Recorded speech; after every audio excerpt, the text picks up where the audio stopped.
8 दिवसापूर्वी तालुक्यासह जिल्ह्यात अतिवृष्टी झाली होती। त्यामुळे हजारो हेक्टर शेती पाण्याखाली येऊन बाधित झाली होती। या शेतकऱ्यांचे करोडो रुपयांचे नुकसान झाले। ही परिस्थिती पूर्वपदावर येत असतानाच बुधवारी रात्रीपासून पावसाने पुन्हा जोरदार हजेरी लावली।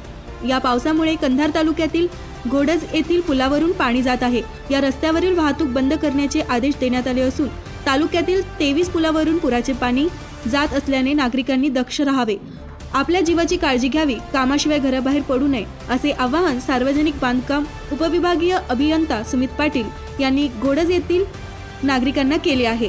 नमस्कार, मी माधव गोटोगड। आपण पाहत दैनिक कलवारचा लाईव्ह। बुधवार रात्रीपासून मुसळधार पावसामुळे अखेरच्या कंधार तालुक्यातील 22 गावातील पुलावरून पाणी जात आहे, तर 28 गावांमध्ये पाणी शिरले आहे। आज आपण घोडज येथील मंडळ नदी काठावर उभे टाकले। पाणी येथील जो पूल होता वाहतुकीसाठीचा, त्या पुलावर पाणी जात असल्यामुळे येथील वाहतूक सध्या बंद आहे। आज आपल्यासोबत बांधकाम विभागाचे अभियंता सुमित पाटील सर आपल्याशी संवाद साधणार आहेत। नमस्कार सर, काळाची परिस्थितीबद्दल काय अपडेट? मध्यरात्रीपासून साधारण 12-1 वाजल्यापासून पावसाचं प्रमाण हे खूप वाढलेलं आहे। म्हणजे अतिवृष्टी किंवा ढगफुटी सदृश्य पाऊस आहे। आपण आज ज्या पुलावर उभारलेलो आहोत, घोडज गावानजीकचा मोठा पूल आहे। पुलाचं सार्वजनिक बांधकाम विभागामार्फत नवीन पुलाचं काम चालू झालेलं आहे। नवीन पुलावरून सध्या पाणी गेलेलं नाही आहे, परंतु त्याच्या बाजूला जो जुना अस्तित्वातला पूल आहे त्याच्यावरून पाणी रात्री 2 वाजल्यापासून प्रवाहित झालेलं आहे।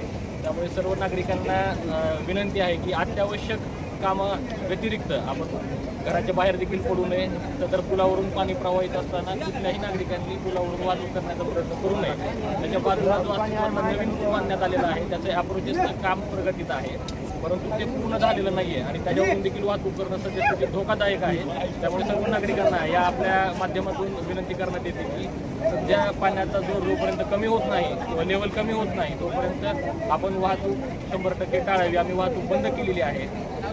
काल रात्री 2 वाजता पूर्वी म्हणजे कालच्या दिवशी आपण वाहतूक या भादरपुराच्या पुलावरून पाणी जात असल्यामुळे या पुलामार्फत डायव्हर्ट केलेली होती, परंतु आपल्या माध्यमातून परत एकदा नवीन या अद्ययावत सूचना अशा आहेत की जुन्या पुलावरून देखील आता वाहतूक पूर्णपणे बंद केलेली आहे। पुलाचा वापर करू नये, पुलाची वाहतूक थांबवण्यात आलेली आहे। वरती ज्या नदीच्या आतून साईडला जे लिंबोटी धरण आहे त्याचे सर्व दरवाजे उघडलेले आहेत। त्या विभागांशी देखील आमचं समन्वय आहे। त्याची गेट्सची उंची अजून वाढणार आहे, म्हणजे अजून विसर्ग वाढणार आहे असं आम्हाला कळलेलं आहे। त्यामुळे नागरिकांना आपल्या मध्येमधून परत एकदा सूचित करायची की कृपया आपल्याला विनंती आहे की अत्यावश्यक कामाव्यतिरिक्त आपण घराबाहेर पडू नये, पुलाचा वापर करू नये। आमच्या माहितीनुसार तर 22 पूल पाण्याखाली, तुमच्याकडे काय नवीन अपडेट? 22 पूल आम्ही कालपर्यंत म्हणजे काल रात्री 12 वाजेपर्यंत आपले 22 पूल पाण्याखाली होते। गावांचा संपर्क तुटण्यात आलेला होता।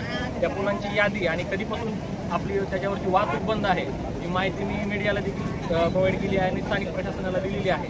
आज अद्ययावत म्हणलं तर या पुलाचा समावेश रात्री 2 पासून आम्ही त्याच्यामध्ये अद्ययावत केलेला आहे। घोडज पूल देखील आता वाहतुकीसाठी बंद करण्यात आलेला आहे। साधारण 22-23 पूल आपले पाण्याखाली आहे। सर प्लीज, नांदेड जिल्हा राष्ट्रवादी काँग्रेस पार्टी अजितदादा गट सरकारला विनंती करतो की मंडळ नदीतील सर्व धरणाचे दरवाजे ओपन केलेले आहेत। तर सर्व आमची संगमवाडी शेती पाण्याखाली गेलेली आहे। सर्व शेतकऱ्याचे पाईपा, मोटरा, सर्व वायरिंग, ठिबक सिंचन, सर्व अवजारे शेतीचे वाहून गेले आहेत। तरी सर्व शेतकऱ्याचा पंचनामा सरसकट करावा ही नम्र विनंती। मी विठ्ठल मोहितराव फुगे, राहणार संगमवाडी पोट शेकापूर कंधार जिल्हा नांदेड। ही आमची शेतं बघा, हे पूर्ण शेतं गेलेली आहे। सरकारला माझी अशी विनंती आहे मुख्यमंत्री साहेबाला की चौकड पूर्ण शेतीचा पंचनामा करावा आणि आमची काय नुकसान आहे ते भरपाई करून द्यावी। हे पाईपा, मोटारी सगळं पूर्ण वायर गेलेलं आहे। ते तुम्ही शिवाराकडे बघा, पूर्ण शिवार गेलेला आहे। तर यांची सरसकट पंचनामा करावा अशी विनंती करतो की